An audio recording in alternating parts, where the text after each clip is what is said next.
Should I leave Stanford University?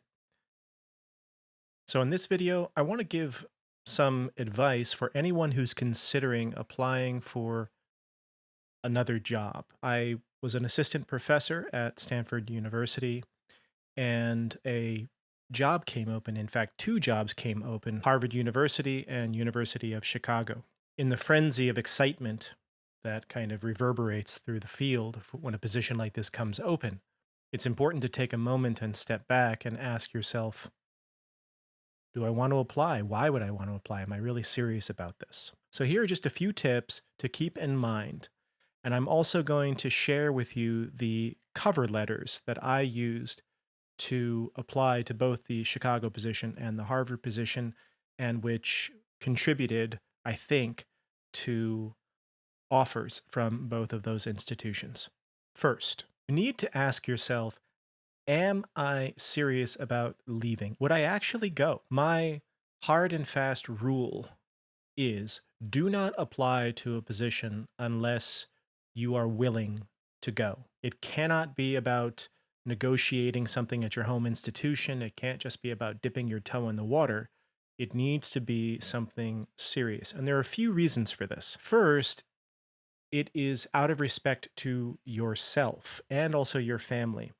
If you have a partner, or certainly if you have kids, the process of applying to another job, even the act of applying and deciding to apply, let alone getting a campus interview or getting a job offer, is really a psychological and emotional event. You go through, and your partner goes through, and if you have sort of adult, or well, let's say teenage age kids or toddler kids who can understand, they all have to go through this psychological drama of what if. And that's part of life, but it should only be part of life if it's sincere.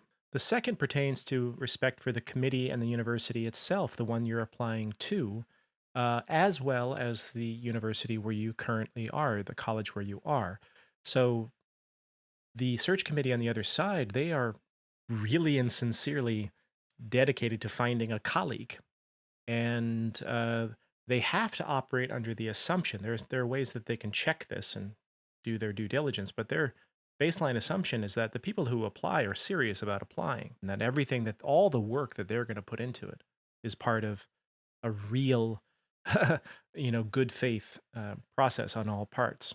And this raises questions for colleagues, and certainly if you have advisees, once they learn that you are doing this, then that can really throw their world into a potential tailspin.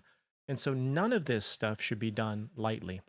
Only apply if you would really leave. Second, don't trash talk your home institution. If you want to apply to an outside job, at the end of the day, your primary motivation for doing so needs to be a positive pull factor from the place you're applying, not primarily a negative push factor from the place you currently are. Now, I'm not talking about scenarios uh, where a person's professional environment is so bad so as to merit like legal action or an ethics case. I'm not talking about things that reach that level. That alone is more than enough to get someone to say, I have to get the hell out of here.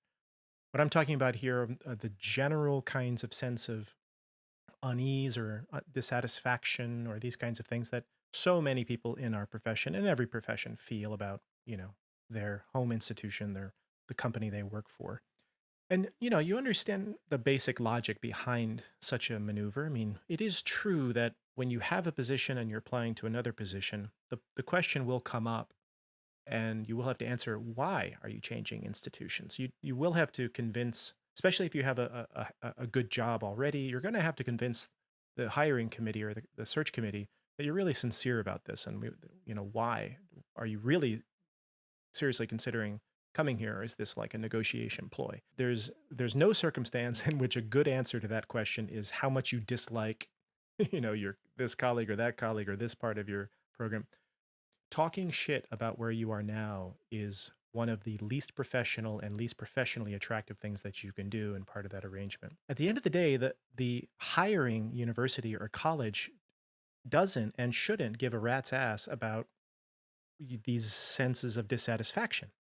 What they want is quite positively is to build their department, to build their program, to get a colleague in a new area, maybe a replacement hire for someone who has left or retired or passed on, whatever it might be. But from their standpoint, they're talking about, okay, we have this to offer. We're trying to find someone who has something else to offer and find a good match. You got to answer yourself that question. First of all, is this just because the grass is greener kind of a thing? Or can I genuinely see myself at this other place? If the answer is yes, then consider it. If the answer is no, it's sort of like a shiny new thing, do not apply. Don't apply. You're wasting everybody's time, and it's kind of a selfish and egotistical act, I would say. Third, how does a cover letter differ when you have a bit of a track record? Well, I was, something like sixth year, I think, assistant professor, fifth or sixth year assistant professor when I actually applied. And I had a book out by this point. I had a number of publications. I had done some things. And so I had to rewrite my cover letter. I had to rewrite all of my materials because the last time I had written a cover letter was as an ABD grad student.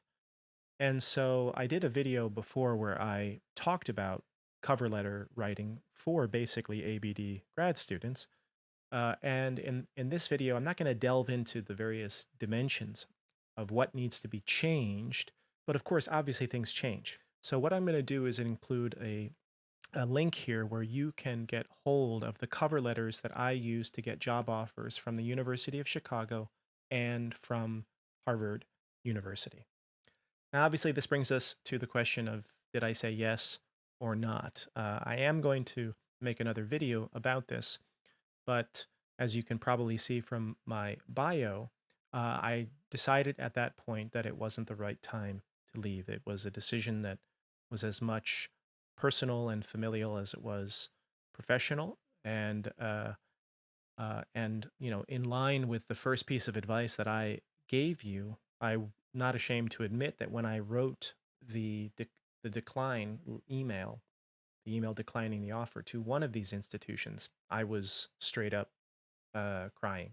I had formed such a deep bond, I felt like, with the search committee chair, with members of the department. I had gone through all of the motions in my mind of imagining life there, like really imagining it, and then all of that was kind of falling into ash, let's say. And it's difficult. If it isn't difficult, then you might want to talk to somebody about, you know, there might be something wrong with you if that's not a difficult decision. So at the end of the day, decided to stay, and it was one of the most difficult decisions of my life. I think it was the right decision. I've been thrilled with my um, everything since that moment, and I love my colleagues and I love my institution. But when you go that deep into a search process and you really imagine your life there, you can't help but wonder, what if? So if you have any questions about the process of applying for a job when you already have one, how the application materials differ, then, drop them in the comments field. And I would greatly appreciate if you'd subscribe to the channel. I know that's kind of a YouTube cliche, but it actually means a whole lot. It means that I know that someone's out there who's getting some sort of use out of these videos, and means a lot to me. Of course, give the video a like if so inspired, share it with colleagues or students or anyone else, and I will see you in the next video.